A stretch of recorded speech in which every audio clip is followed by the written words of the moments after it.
শিলিগুড়িতে সকাল থেকেই প্রচণ্ড রোদ, এতটা রোদ গরম, সারাটা দিন যে কী করে পার হবে সেটাই ভাববার বিষয়। শুভ সকাল সবাইকে। সত্যি বলতে শুভ সকাল বলবো না শুভ দুপুর বলবো সেটাই আমি বুঝতে পারছি না। রোদের এতটা তাপ, সকালে ঘুম থেকে ওঠার পর থেকেই এতটা রোদের তাপ, সেটা বলার বাইরে। দেখে মনে হচ্ছে যে না, দুপুর দুটো হয়ে গেছে হয়তো। যাই হোক, সবাই কেমন আছো? আশা করি সবাই খুব ভালো আছো। আমরাও ভালোই আছি মোটামুটি, কিন্তু গুড়ির শরীরটা ভালো না। গতকালকে রাতে বেশ ভালোই ছিল, টিউশন থেকে আসলো, খাওয়া দাওয়া করলো, ঘুমালো। ঘুমানোর কিছুক্ষণ পর থেকেই শরীরটা খারাপ হয়ে গেল। আর এরকম শরীরটা খারাপ হলো যে না, ওর নিঃশ্বাসই নিতে পারছে না, ওর এতটা ঠান্ডা লেগে গেল।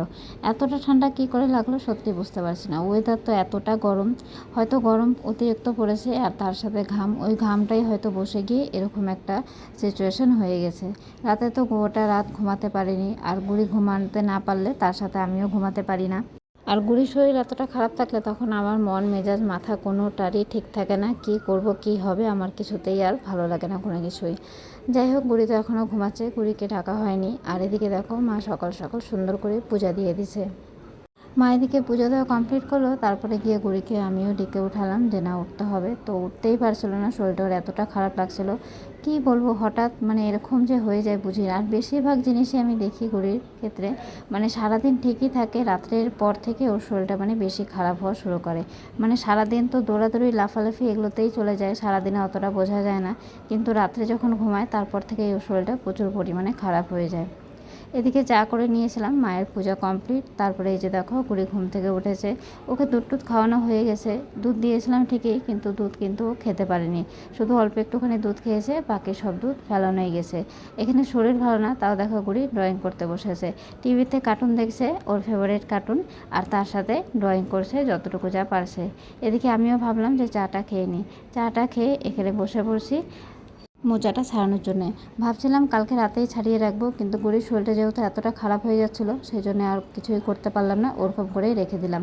তারপরে এদিকে মোজাটা ছাড়িয়ে নিয়ে ভাত আর ডালটা বসিয়ে দিয়েছিলাম। তার মধ্যেই গুড়ি আমাকে ডাকছে যে চলো চলো মা, বাইরে চলো, দেখো গাড়ি আসছে, অনেক জিনিসও আসছে। তো আসলাম, এসে দেখছি যে না, এই কাকুটা কিন্তু আগে আমাদেরকে 2 টাকা করে জিনিস দিত। আগে বলতে তাও ধরো অনেকটাই আগে, প্রায় 10 বছর হয়তো হয়ে যাবে। 10 বছর আগে এই দোকান থেকে কিন্তু আমরা 2 টাকা করে ক্লিপ, 2 টাকা করেও সব জিনিস কিনেছি।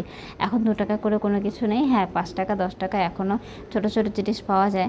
তো যাই হোক, ওখান থেকে নিয়েছিলাম বালতি, গুড়ির জন্য নিয়েছিলাম একটা হেয়ার বেল্ট। আর সেই হেয়ার বেল্টটা লাগিয়ে গুড়ি এখন টিউশনে যাচ্ছে। সারাটা দিন তো কোনো রকম পার করে দিলাম। একদিকে গুড়ির শরীর ভালো না, তার সাথে প্রচণ্ড গরম, সব মিলিয়ে দিনটা একদমই ভালো গেল না। প্রচণ্ড আজকে গরম, তার জন্য ভাবলাম যে না, গুড়ির চুলগুলো আজকে একদম উপরে তুলে দিই। উপরে দেখো তুলে বেনুনি করে সুন্দর করে খোপা করে দিয়েছি। আর নতুন যে হেয়ার বেল্টটা নিলাম, সেই হেয়ার বেল্টটাও গুড়ি বললো লাগাবে, তো ওকে ওটাও লাগিয়ে দিলাম। আজকে গুড়িকে জামা পরিয়ে দিয়েছি। ওয়েদারটা প্রচুর গরম, তো ভাবলাম যে না, এই জামাটা পরিয়ে দিই, জামাটা একদম হালকা, ওর একটুখানি আরাম হবে।